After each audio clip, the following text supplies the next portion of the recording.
Nah, pada kesempatan kali ini, kelompok kami akan membahas mengenai sel syaraf. Tetapi tentunya tidak akan lengkap nih kalau misalnya kita membahas sel syaraf, tetapi kita nggak bahas tentang sel. Sel sendiri merupakan unit terkecil dari kehidupan yang diselubungi oleh membran, berisi lapisan sentral sel kimia, dan mampu membelah diri. Beberapa sel juga dilindungi oleh dinding sel nih, contohnya sel tumbuhan, sehingga mereka dapat berdiri lebih kokoh. Kita dapat melihat pada gambar kedua berikut, terdapat proses meiosis, yang merupakan salah satu proses pembelahan sel untuk dapat menghasilkan sel anakan. Masuk dulu ke karakteristik umum sel.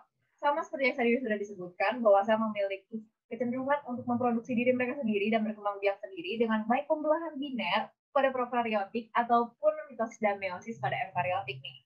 Selain itu, sel juga memiliki sifat homeostasis untuk dapat mempertahankan lingkungan di dalamnya. Jadi sel akan memilah kira-kira variabel mana nih yang cocok buat masuk ke dalam lingkungan sel. Kemudian sel juga harus dapat beradaptasi pada lingkungannya untuk dapat mempertahankan eksistensi sehingga tidak terjadi kematian atau kepunahan pada sel tersebut. Dan yang paling banyak akan kita bahas mungkin nantinya yaitu merespons stimulasi. Di mana sel akan menerima rangsangan dari luar ataupun stimulan dari luar dan ditanggapi bagaimana sel harus memberikan respons. Pengertian sel saraf. Sel saraf adalah suatu satuan dari sistem saraf pusat yang biasa digunakan untuk mengantarkan listrik dari impuls yang ada atau rangsangan.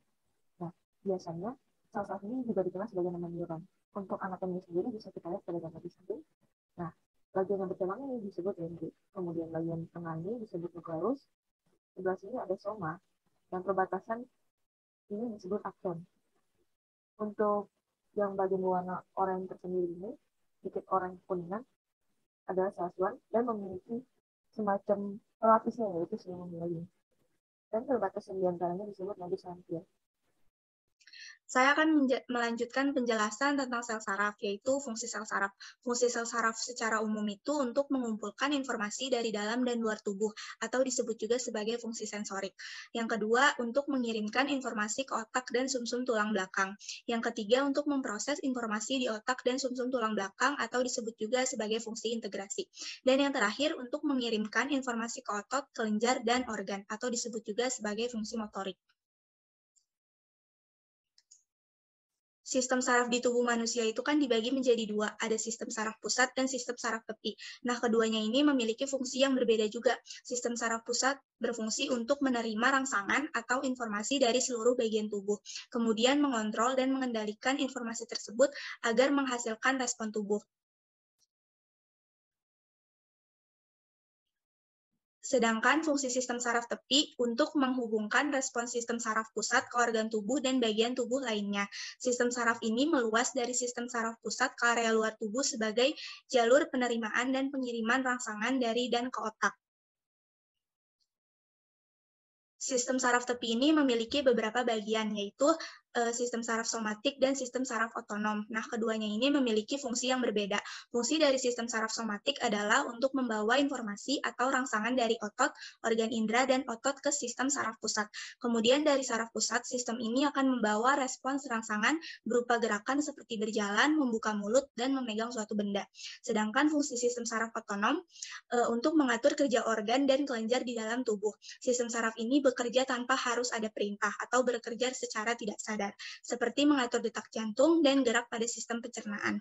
Sistem saraf otonom terdiri dari saraf simpatik dan saraf parasimpatik, dan tentunya kedua saraf ini memiliki fungsi yang berbeda juga. Fungsi sistem saraf simpatik ini untuk mengatur respons perlawanan dari dalam tubuh saat tubuh menghadapi ancaman. Sistem ini akan mengeluarkan energi untuk menghadapi potensi ancaman. Sedangkan fungsi sistem saraf parasimpatik berfungsi untuk menjaga fungsi normal tubuh setelah ada sesuatu yang mengancam fungsi tubuh. Sistem ini akan membantu fungsi tubuh kembali menjadi normal. Pada struktur sel saraf, terdapat sel neuroglia yang memberi fungsi pendukung pada sel saraf. Jenis-jenis sel glia yaitu adalah sel ependima. Sel ependima merupakan membran epitelium yang melapisi rongga cerebral dan medula spinalis.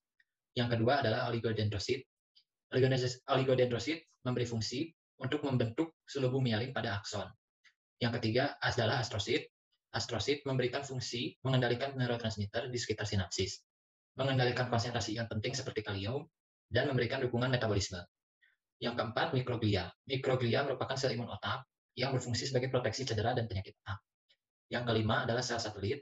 Sel satelit ini mengelilingi neuron di ganglia sensori, simpatis, dan parasimpatis, juga mempunyai fungsi untuk membantu mengatur lingkungan kimia di sekitar sel neuron atau sel saraf. Dan yang terakhir adalah sel swan. Sel swan berfungsi untuk perkembangan, pemeliharaan, fungsi regenerasi saraf perifer. Inilah gambar dari sel-sel neuroglia. Ada ependymal cell, ada oligodendrosit, ada astrosit, ada mikroglia, ada satellite cell, dan ada sel swan. Jenis-jenis sel neuron berdasarkan struktur akson dapat dibedakan menjadi 3 macam, yaitu neuron multipolar yang memiliki 1 akson dan 2 dendrit atau lebih yang menempel di badan sel. Yang kedua, neuron bipolar memiliki 2 juluran berupa dendrit dan akson. Yang ketiga adalah neuron pseudo-unipolar, merupakan neuron yang memiliki struktur tunggal yang kemudian bercabang menjadi 2 struktur berbeda karena dendrit dan akson berdifusi. Dan yang terakhir adalah neuron unipolar yang hanya memiliki 1 juluran memanjang dari badan sel. Inilah gambar-gambar dari jenis-jenis sel neuron yang ada. Mulai dari kiri ke kanan, itu adalah multipolar, kemudian bipolar, kemudian pseudo-unipolar, dan yang terakhir adalah unipolar. Jadi saya akan menjelaskan mengenai cara kerja sel saraf. Sebelumnya ini ada video terlebih dahulu untuk penjelasannya. Bagaimana dengan transmisi impulsnya? Bagaimana caranya otak kita menyuruh jempol kita misalnya untuk bergerak? Di awal, melalui suatu mekanisme yang kompleks, otak kita membentuk sesuatu yang bernama potensial aksi dan meneruskannya sepanjang syaraf yang bertanggung jawab untuk menggerakkan jempol. Di dalam syaraf ada beberapa kabel dan di dalam kabel-kabel ini terdapat sel syaraf. Di antara satu sel syaraf ke sel syaraf berikutnya, ada celah yang bernama sinaps. Jadi, potensial aksi yang merupakan si listrik akan diterima oleh dendrit di sel syaraf utama, diteruskan melalui tubuhnya dan mencapai akson. Di beberapa neuron atau sel syaraf pertama, ada sesuatu yang bernama neurotransmitters, suatu zat kimia yang berperan dalam konduksi listrik dari satu sel syaraf ke sel syaraf berikutnya. Neurotransmitter akan dilepaskan ke sinaps dan menghasilkan suatu potensial aksi di sel syaraf kedua. Di sini, listrik tersebut akan dioper dari satu sel syaraf ke sel syaraf berikutnya, sampai akhirnya sel syaraf terakhir menyampaikan si listrik ke otot yang bertanggung jawab dalam menggerakkan si jempol. Alhasil, jempol kita pun berhasil digerakkan. Nah, dari video tadi kita bisa tahu bahwa otak kita mengirimkan sinyal kepada bagian tertentu di tubuh kita yang akan meneruskan rangsangannya. Impuls sendiri adalah rangsangan berupa aliran listrik dan merambat pada serabut saraf. Penghantaran impuls terjadi secara konduksi yang melibatkan pompa ion Na+ dan K+. Mekanisme penghantaran impuls terjadi melalui 3 tahap. Yang pertama ada tahap polarisasi atau tahap istirahat, yang kedua ada tahap depolarisasi, dan yang terakhir ada tahap repolarisasi. Sekarang kita akan membahas mengenai penyakit yang menyerang sel syaraf. Salah satunya merupakan epilepsi. Epilepsi sendiri merupakan gangguan sistem syaraf pusat otak, pola aktivitas kejutan listrik otak yang tidak normal dan menimbulkan keluhan kejang hingga hilang kesadaran. Gejala-gejala berikut ini yaitu kejang berulang, muncul perasaan gelisah tidak terkendali, ataupun mengalami kesemutan pada tungkai atau lengan, secara mendadak timbul perasaan euforia yang berlebih, terdapat bagian tubuh yang terasa kaku atau berkedut, pusing, mata seperti kelipat cahaya, kemudian terganggunya indera penciuman atau perasa.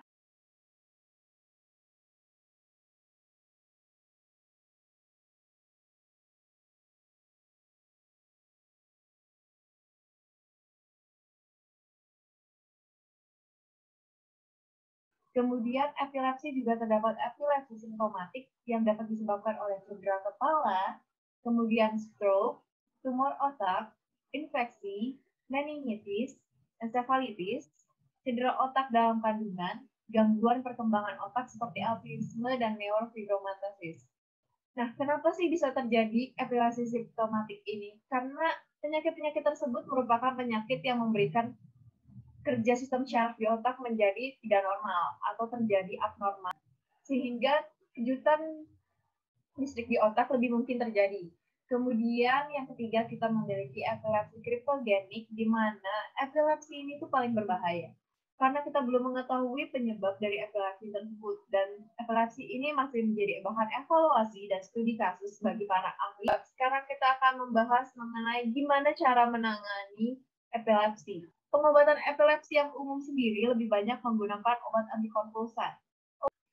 Antikonvulsan sendiri digunakan untuk mengontrol kejang atau menghentikan rangkaian kejang yang sedang berlaku dengan mengatur impuls saraf ke tingkat normal. Contohnya ada fenobarbital, clobazam. Obat tersebut dapat digunakan juga untuk pengobatan bipolar, karena obat tersebut dapat menurunkan tingkat aktivitas impuls saraf. Parkinson merupakan penyakit saraf yang memburuk secara bertahap dan memengaruhi bagian otak yang berfungsi untuk mengkoordinasikan gerakan tubuh.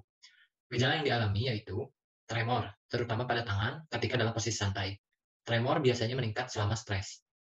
Kedua, ada kekakuan atau peningkatan kekakuan di semua otot. Ketiga, lambatnya gerakan dan ketidakmampuan untuk memulai gerakan. Kurangnya gerakan spontan, hilangnya refleks postural yang menyebabkan keseimbangan yang buruk dan berjalan abnormal. Bicara cadel dan lambat berpikir, dan gejala lainnya seperti kesulitan tidur, kehilangan penciuman, masalah jantung, masalah kandung kemih, masalah pencernaan, depresi, dan lain-lain. Berdasarkan studi, penyakit Parkinson dapat terjadikan beberapa hal sebagai berikut. Yang pertama, pada bagian tengah otak, terdapat substansia nigra yang lama-lama akan mati. Hal ini mengakibatkan dopaminergic neurons dalam substansia nigra akan berkurang, sehingga terjadi gejala malfungsi motorik. Yang kedua, terdapat Lewy bodies di dalam sel saraf otak. Terbentuk karena akumulasi misfolded protein, yaitu alpha-synuclein, dan ubiquitin, berasosiasi dengan neurofilamen yang bersifat toksik dan dapat ditransmisikan ke sel saraf lainnya. Pecahan-pecahan sel saraf yang sudah mati, yang mengandung misfolded protein atau alpha-synuclein, akan ditangkap oleh mikroglia, sehingga mengaktifkan immune response, yang kemudian melepaskan inflammatory cytokine yang dapat merusak sel saraf. Yang keempat, kerja mitokondria yang terganggu, sehingga tidak dapat mempertahankan fungsi neuron dengan baik. Dan yang terakhir adalah autofagositosis terganggu, sehingga terjadi akumulasi protein-protein yang tidak diinginkan, seperti alpha-synuclein, dan mitokondria yang sudah usang. Pengobatan pada Parkinson dapat dilakukan dengan hal-hal berikut ini. Yang pertama adalah fisioterapi, yang bertujuan untuk mengatasi kaku otot dan sakit pada persendian, sehingga dapat meningkatkan kemampuan gerak dan kelenturan tubuh. Yang kedua ada terapi bicara, karena penderita penyakit Parkinson cenderung mengalami kesulitan dalam berbicara, maka diperlukan terapi bicara untuk membantu meningkatkan cara berbicara. Yang ketiga ada deep brain stimulation atau DBS.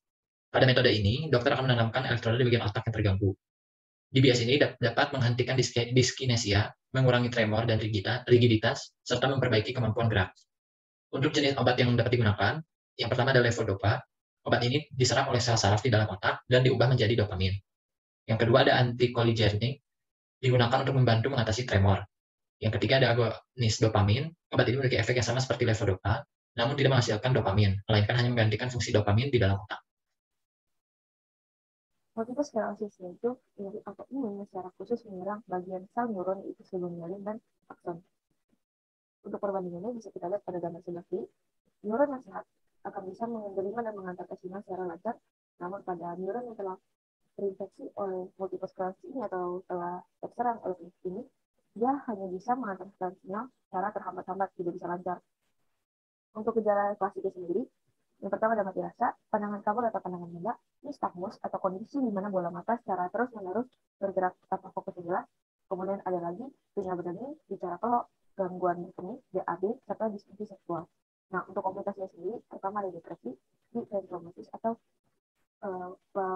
gumpalan darah pada tubuh channel dalam, kemudian ada epilepsi dan kelumpuhan. Terus dilanjutkan oleh penyebabnya, untuk dugaan sementara yaitu penyakit autoimun sendiri. Nah, tapi bisa juga disebabkan ada beberapa faktor. Yang pertama, karena gender yaitu wanita, biasanya multiple sclerosis ini menyerang wanita dengan angka pasiennya itu kebanyakan pasien wanita sebanyak 70%, dan biasanya berusia dari 16 tahun sampai 25 tahun. Nah, terdapat anggota keluarga menderita multiple sclerosis, jadi bisa jadi karena penyakit genetik sendiri ini diturunkan, bisa jadi kepada Anda ataupun orang lain. Kemudian pernah atau sedang menderita penyakit mononukleosis.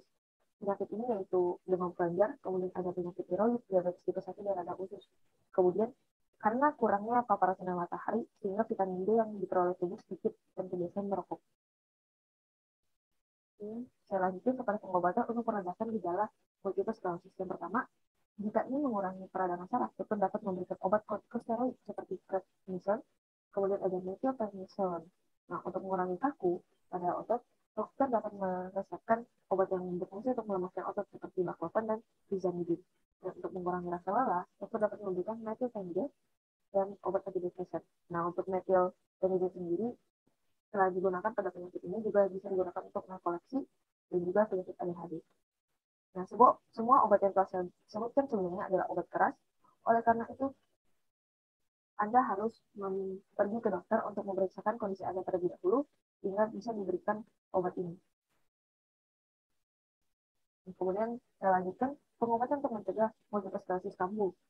Nah, bisa diberikan dengan dua cara. Yang pertama, dokter bisa saja memberikan suntikan interferon beta untuk mengurangi frekuensi keparahan dari kambuhnya multiple sclerosis. Jadi dia bisa semakin menghambat bagaimana multiple sclerosis itu akan kambuh, dia bisa menghambat periode itu, jadi tidak akan begitu sering. Nah, selain itu, dokter juga bisa memberikan obat fingolimod yang diminum 1 kali sehari. Nah, untuk fingolimod ini lebih terkenal dengan nama dagangnya itu Gilenya. Sekarang saya akan menjelaskan tentang penyakit Alzheimer. Penyakit Alzheimer adalah penyakit otak yang mengakibatkan penurunan daya ingat, kemampuan berpikir dan bicara, serta perubahan perilaku secara bertahap. Selama berjalannya waktu, penyakit protein, plak, dan serat yang berbelit berkembang dalam struktur otak yang menyebabkan kematian sel-sel di dalam otak. Orang dengan Alzheimer juga memiliki kekurangan beberapa bahan kimia penting dalam otak mereka. Bahan kimia ini terlibat dengan pengiriman pesan dalam otak. Alzheimer adalah penyakit progresif dalam otak, bertahap dari waktu ke waktu dan rusak. Karena itulah, berikut adalah gejalanya. Yang pertama ada gangguan daya ingat. Salah satu gejala paling menonjol dan sering terjadi adalah seringnya lupa akan berbagai hal seperti hal-hal yang baru saja dilakukan. Yang kedua ada sulit fokus. Para penderitanya biasanya menunjukkan gejala sulit untuk fokus. Kesulitan untuk fokus ini menyebabkan para penderitanya kesulitan untuk melakukan kegiatan sehari-hari mereka. Lalu selanjutnya ada disorientasi. Mengalami disorientasi atau kebingungan akan waktu merupakan bagian dari gejala Alzheimer. Disorientasi ini juga tak hanya terkait waktu, tetapi juga pada tempat. Lalu ada gangguan komunikasi. Para penderitanya merasakan bahwa komunikasi itu adalah hal yang sulit dilakukan. Lalu yang terakhir ada perubahan perilaku dan kepribadian. Emosi yang berubah secara drastis juga menjadi petanda bagi penyakit Alzheimer. Para penderitanya seringkali menjadi bingung, curiga, depresi, ataupun tergantung dengan kondisi yang sedang mereka alami. Selanjutnya ada penyebab dari Alzheimer. Alzheimer ini disebabkan karena adanya gangguan hubungan antar neuron, adanya neurofibrillary tangle dan amyloid plaque. Neurofibrillary tangle adalah tumpukan protein yang terbentuk di saraf, disebabkan karena agregasi protein tau yang mengalami hiperfosforilasi. Lalu ada amyloid plaque. Amyloid plaque ini adalah endapan ekstraseluler dari protein beta amyloid. Kemunculan keduanya disebabkan karena gangguan RE dalam merespons stres yang mengakibatkan adanya penumpukan misfolded protein. Jadi RE ini nggak bisa bekerja dengan benar, jadi kalau misalnya ada protein yang bentuknya salah tidak bisa diubah jadi menumpuk. Bisa dilihat juga dari gambar yang ada, perbedaan dari neuron penderita dan neuron normal. Terlihat banyak kerutan serta plak pada neuronnya. Untuk pengobatan dari Alzheimer sendiri bisa menggunakan rivastigmine, donepezil, takrin, dan memantin. Saya akan melanjutkan penyakit lain yang terkait dengan sel saraf, yaitu Bell's palsy. Bell's palsy sendiri merupakan kelumpuhan otot atau kelemahan pada otot yang tidak dapat dijelaskan penyebabnya.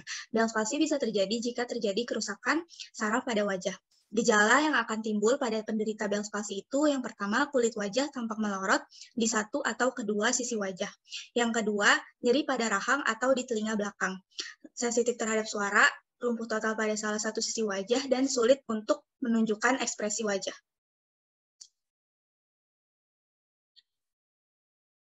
Penyebab Bell's palsy ini masih belum dipastikan dan masih belum bisa dijelaskan, tapi penyakit ini seringkali dikaitkan dengan infeksi virus. Beberapa virus yang berhubungan dengan Bell's palsy termasuk virus yang menyebabkan penyakit herpes kelamin, campak Jerman, penyakit pernafasan, dan influenza. Bell's palsy ini biasanya terjadi pada kondisi yang tidak terlalu parah dan akan hilang dalam kurun waktu 1 bulan. Namun pada kondisi yang lebih parah, penyakit ini akan menimbulkan komplikasi seperti kerusakan saraf wajah yang tidak bisa disembuhkan, kebutaan sebagian atau seluruhnya pada mata yang tidak dapat tertutup, dan pertumbuhan serat saraf yang terjadi secara tidak normal. Pengobatan yang dapat dilakukan oleh penderita Bell's palsy ini yang pertama itu mengonsumsi obat-obatan. Umumnya obat-obatan yang digunakan pada kondisi ini adalah kortikosteroid. Obat-obatan kortikosteroid seperti prednison merupakan anti peradangan yang kuat. Obat ini membantu mengurangi pembengkakan saraf-saraf di wajah. Lalu ada antivirus. Penggunaan antivirus bersamaan dengan steroid mungkin bermanfaat bagi sebagian orang, tetapi ini masih belum terbukti. Pengobatan lain yang bisa dijalankan oleh penderita Bell's palsy ini ada terapi fisik. Otot yang lumpuh karena Bell's palsy dapat menyusut dan memendek. Seorang ahli terapi fisik dapat menunjukkan cara memijat wajah agar hal tersebut tidak terjadi. Lalu pengobatan lain ada melalui operasi. Umumnya pasien dengan gejala ringan akan sembuh tanpa harus melakukan operasi. Namun dalam beberapa kasus langka, pasien yang tidak dapat pulih harus menjalani operasi untuk meredakan tekanan pada wajah dan meningkatkan gerakan. Dalam beberapa kasus lain, bahkan pasien harus melakukan operasi plastik karena kerusakan yang parah pada saraf wajah.